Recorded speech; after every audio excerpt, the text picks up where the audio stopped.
The safety of Nigeria's waterways once again faces a tragic test with the October 19 ill-fated collision of two sea vessels, Empty Tank and Empty Elixir, in midstream about 65 kilometers from shore and 10 nautical miles from the Bonga Field in Delta State, South Nigeria. 9 crew members were said to have lost their lives in this fatal mishap. What happens to the search and rescue operations of the Nigerian Maritime Administration and Safety Agency? Welcome to Question Time. I'm Benga Ashiru. You may also join us in this conversation by sending us your comments on our various social media platforms showing on your screen. Perhaps time for stock taking regarding the safety of Nigeria's coastline. The fatal collision of Empty Tank and Empty Elixir comes under close scrutiny. Channels TV was at the Nigerian Maritime Administration and Safety Agency, NIMASA, in Lagos. We met with the Acting Director General of NIMASA, Mr. Baba Jauro. He denies reports suggesting that NIMASA didn't respond promptly to the distress call from the ill-fated collision. Mr. Baba Jauro, thank you very much for joining us on this episode of Question Time. Thank you. You're welcome. Let's start by taking your assessment of the Nigeria's Maritime Administration and safety standard based on international best practices. I will say that my assessment is high, so far above average, because what the community internationally wants to see is basically the ISPS compliance, which this country so far, we are about 80% compliant. A few years back, nobody is rating us anything, actually below 10%. But now we have gone as high as 80%. I'm very sure if they come back again to inspect, we are likely to go higher than 80%. So I will rate our performance high, very, very high. And also in the area of piracy, it has reduced greatly. So our waters are safer. People can now come with their ships, no much fear as before. So I think our performance so far is far above average. Let's review the ill-fated clash between the two vessels, Empty Elixir and Empty Tank. What would you say was responsible for that accident? The responsibility for this accident is not for us to say, but from report we have received. Number one, it happened at a time that on the waters, everything almost looked alike, according to what the experts say, because it's around midnight. They are saying that at midnight, if you are on the waters, like every other thing you see is the same. Secondly, I think there was an element of human carelessness, because these ships have systems that give them information on their track and anything coming on their track. In fact, about 20 miles away, they can see it.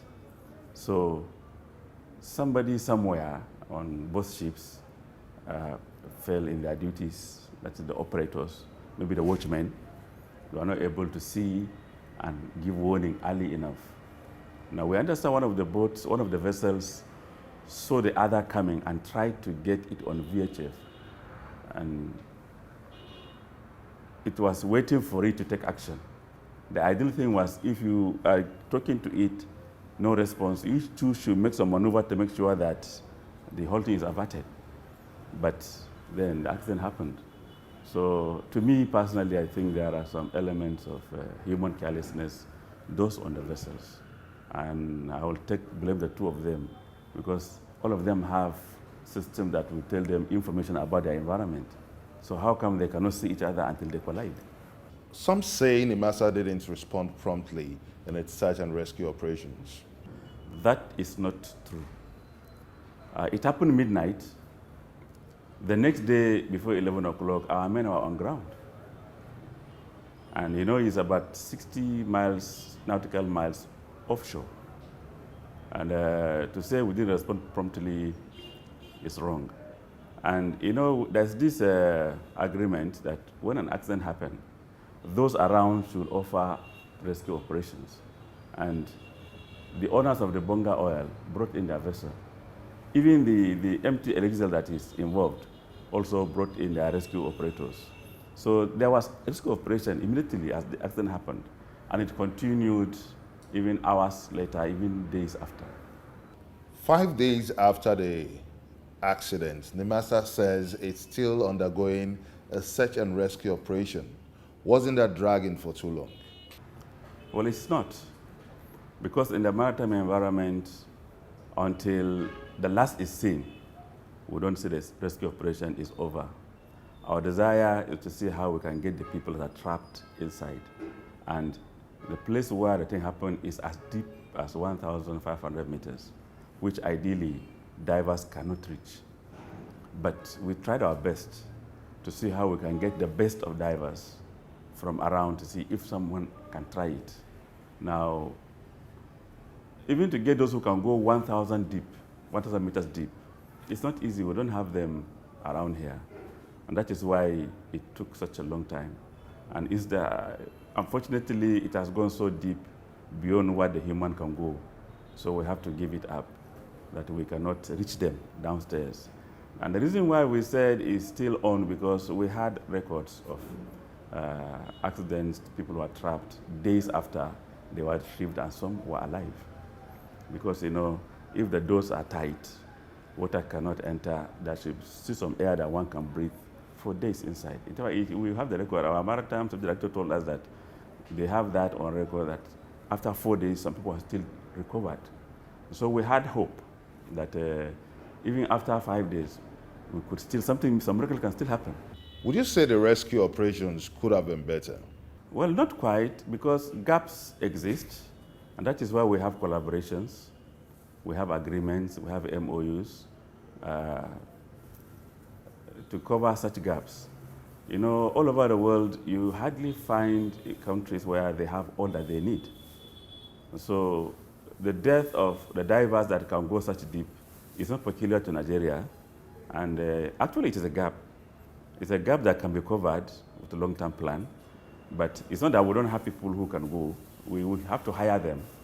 But here as an agency, we don't have. Maybe in the future we can make plans to have, but for now we don't. But we have people that we can hire and can do it. We understand that NIMASA has launched a probe into this accident. Could you tell us your findings? NIMASA's investigation is according to IMO regulations. It's for us just to find out what are the likely causes, what lessons can be learned from it, so that future occurrences can be avoided. That is where we stop. Other investigations will go to the ministry. They can put up a marine board committee to investigate further.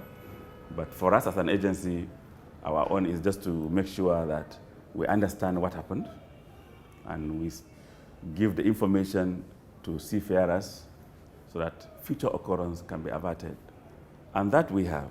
The report is still being collated. The Director of Maritime Safety is working on it. Last week he was working with some security personnel, security agencies, to make sure the report is in place.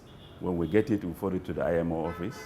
They will look at it, they will publish it, and give seafarers the information so that next time such thing can be averted.